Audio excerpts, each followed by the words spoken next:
SJC-12585, Saeed Coggins v. Commonwealth.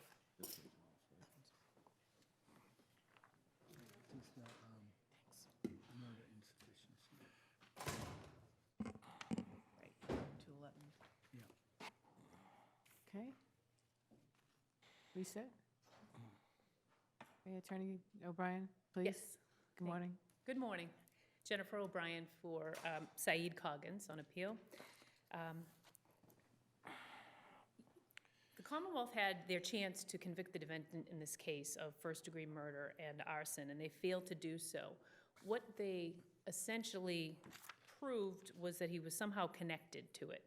And the argument on appeal, obviously, is that the defendant cannot be retried because of double jeopardy grounds, because of the Commonwealth's lack of proof in the first instance. As you've seen in my brief, I don't believe that the Commonwealth really knows how this crime was committed. I think at trial, they were guessing. You can see in the closing argument that even at the end of the trial, the Commonwealth was still arguing that, you know, they really didn't know when things were stolen, how he could have done it, when the cleanup occurred, when the murder occurred, when the victim was alive, when he died. And I realized that they don't have to prove everything about a murder exactly, but they have to prove the first element of the crime, which is that the defendant killed or caused the death of the victim. And in this case, they didn't. There was circumstantial evidence, which I know that circumstantial evidence can be enough to convict a defendant, but here the circumstantial evidence, it didn't point to the defendant, it didn't pan out. Anything that the Commonwealth, and I'll go through this, the evidence that they did have that pointed to him, really, when you look at all the evidence, was nonsensical. They had evidence of motive. They argued that the motive in this case was that the defendant owed the victim money and that he didn't want to pay it back. And that's the reason he killed him. That and because he just didn't like him as a person. Was there any evidence that that the defendant went to the victim's house that night? The evidence of that was just that he was in the victim's car. So the victim's Dodge was parked in his driveway, and the GPS and the Dodge showed when the car left at approximately 2 in the morning and where it drove, all the travels, and then it was parked about 1.5 miles away at the end. That's it. There was no DNA evidence. There was no fingerprint evidence. The Commonwealth, I would argue, dropped the ball in many respects in this case. They never even took the defendant's DNA in this case. They have since taken it, which I know this court, can't consider, but there was no DNA. There still is no DNA, but he had been in the victim's house before because they were cousins and they grew marijuana together. There was no eyewitness that saw him at the house or going down the street, assuming he parked his Maxima down the street or around the corner, and that's how the Commonwealth said that he, walked back to the house because he didn't want his Maxima to be seen. All there was really here is evidence that the defendant was in the vehicle of a person who was found dead, and at the time had a marijuana plant that he gave to Brenda House. That's essentially it, and he lied about it, lied about his whereabouts, so the consciousness of guilt. So when you look at everything, the consciousness of guilt, the defendant, first of all, he was on federal parole. He had a couple of years hanging over his head. He was not supposed to leave the state of Rhode Island. The police would have known that he left the state of Rhode Island, and he was also assisting someone in growing marijuana illegally. So there was obviously a reason why he would flee the state. He didn't flee immediately thereafter. It was a few days after.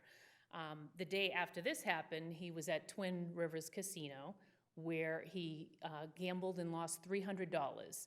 And that is another thing that the Commonwealth associates to point to his guilt, that the day before he was driving around looking for to buy a Dutch cigar for his girlfriend, and he didn't have any money. So the following day he had $300. So the Commonwealth points to that as proof of evidence that he must have committed this crime and taken what was in the safe. And again, we don't really know what was in the safe.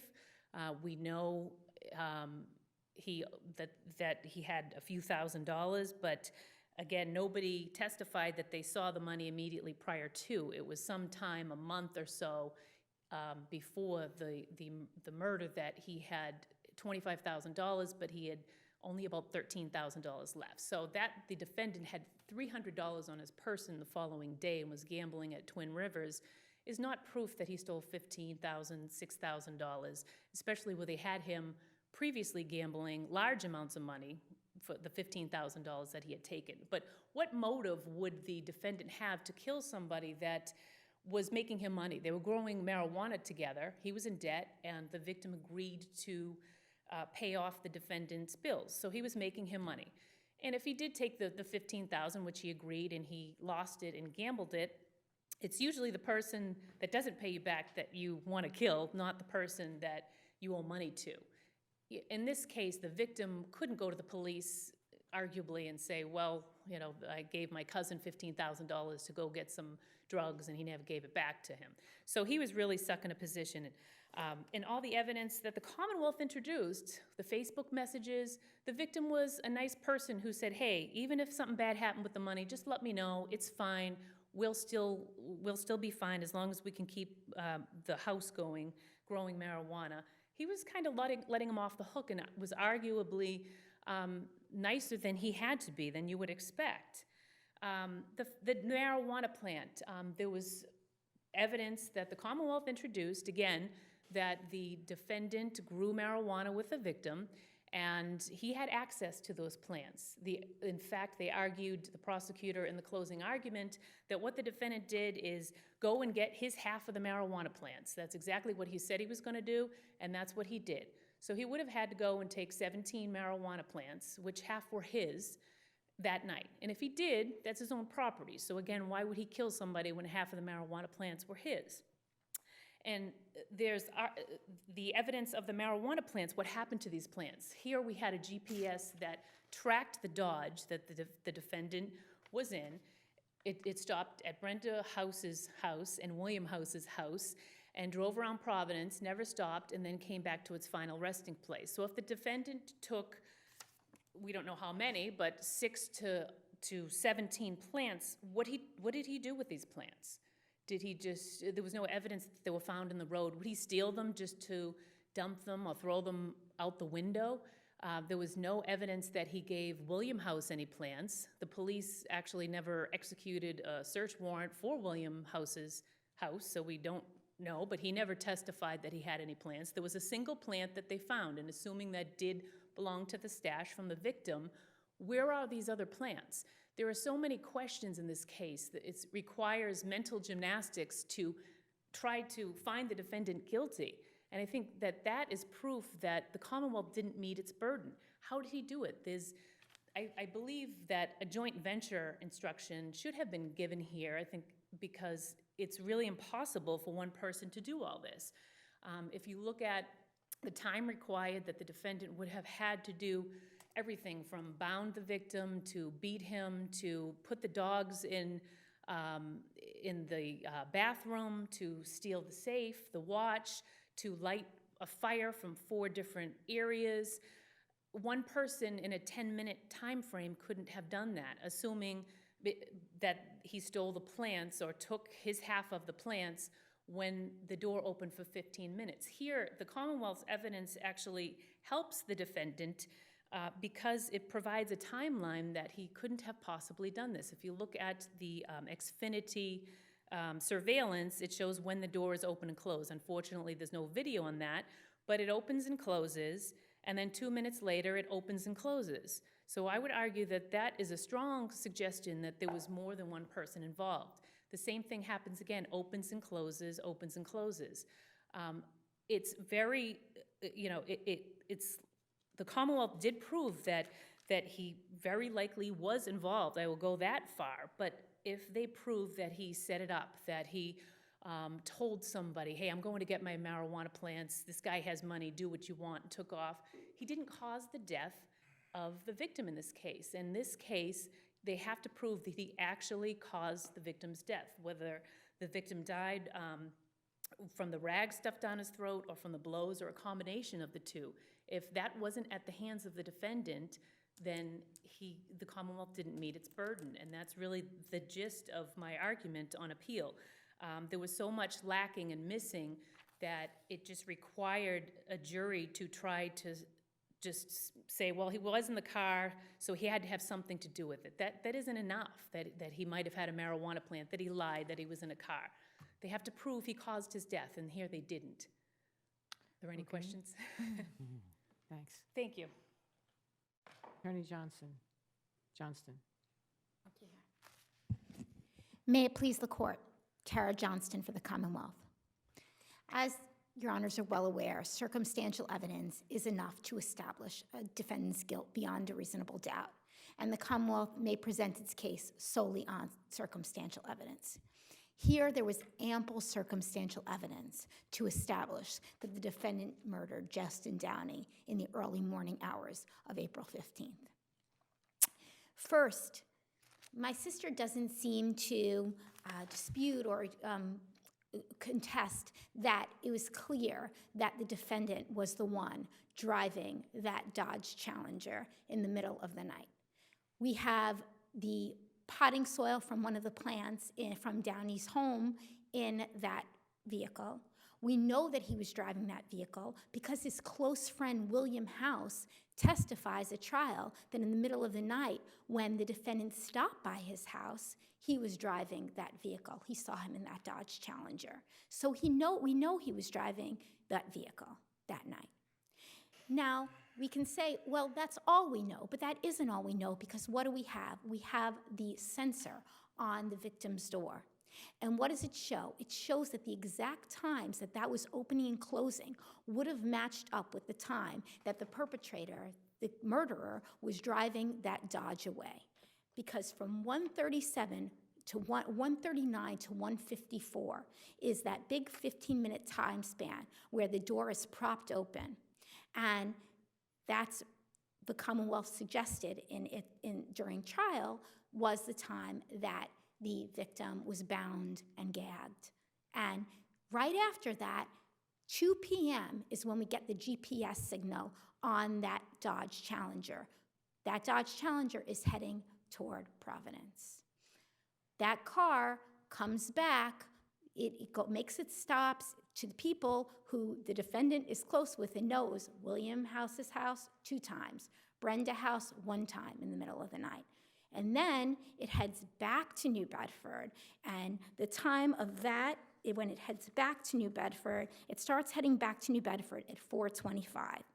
And then it is back in New Bedford 4:56 a.m., and it comes to a stop at the location where it's discovered, not too far, 1.5 miles from the victim's home at 5:06. And what do we have happening at 5:27 a.m.? That door to Justin Downey's home opening, and 10-minute time span, 5:37, the person leaves. So my sister wants you to believe that it's just, the evidence was just coincidental. It was coincidental that these times matched up. But that's a hard thing to believe, that it's coincidental that these things, the times just match up. So if we know the defendant was driving that Dodge at that time, and we look at the sensor on the defendant, the opening and closing of Downey's home, we see these times match up. That in itself is strong, strong circumstantial evidence that the defendant was the murderer in this case. But that's not all we have. My sister argues that we don't have motive. I would say that's definitely not the case. We know that through the Facebook messages that the defendant owed Downey $15,000. He was supposed to make double that with that $15,000 through drug sales. Instead, he spent it on gambling. He didn't have it to give back to Downey. Now, it's true that Downey wasn't threatening him because of that, but Downey was bothering him. And we could see through the Facebook messages that the defendant didn't even respond to some of Downey's through messages. Also, we know through the defendant's interview that he was annoyed by the defendant. He didn't like the defendant. He thought the defendant had money. He was broke. He wanted more money for gambling. He was annoyed the victim was bothering him. He didn't respect the victim. He thought he was doing all the work and the victim was doing none. So we know that there was animosity, at least on his part, toward the victim. We also know that he wanted more money. He was broke. He told the police he was $80,000 in debt. His girlfriend was paralyzed. He had to take care of her. He was using her car. We knew he made very well known his situation during that interview, and he made very well known that he did not like Downey whatsoever. So we have very clear motive also. We have the fact that later that morning, he delivered that potted plant, the marijuana plant from Downey's home to Brenda House's house. And what do we know? We know that it matched the way it was packaged, the bag it was in, matched the same way that of those other 11 plants that were found in Downey's home after he died. Now, my sister asked the question, how did the defendant do this in all this time? Well, number one, to be clear, and I think I just want to clear this up from the briefs, from the Commonwealth's brief. We don't know clearly how many plants there were. We have peers, Downey's friend, testifying that it's 15 to 19 plants. These are just estimations. The defendant says in his interview, oh, it was 28 plants. We really don't know.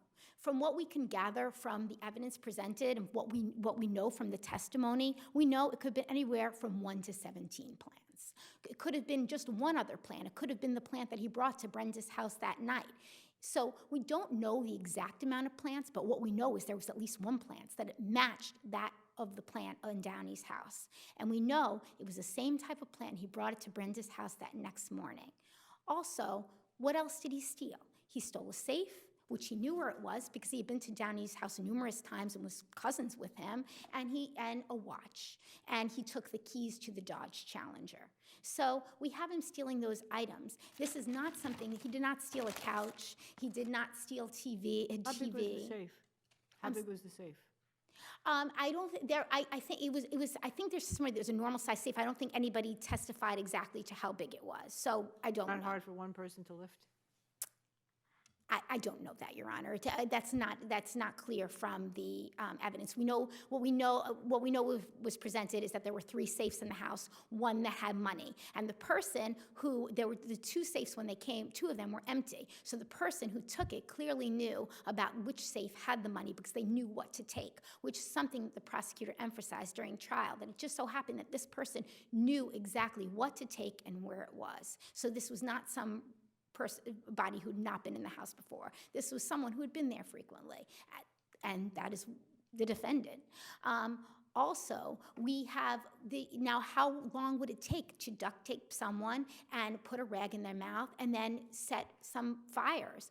Well, he comes back presumably to set the fires at 5:27. So this isn't something that he does in that first 15-minute time span. Now, we can't say exactly pinpoint the time of when each thing was done. But I would say if you are familiar with the house, you know where things are, you've been there numerous times, this isn't something that's impossible to do. So my sister presents it, he had to have an accomplice. There had to have been someone else there. But that is not what the evidence suggests. The evidence suggests that the defendant was very familiar with Downey's home, had been there numerous times, rushed around doing these things. The first time when he was, well, not the first time, because the first time was 11:09 p.m. that he came in. But the long period of time, he kept the door propped open, presumably taking a couple of things in and out at first, and then continued to bound and gag the victim.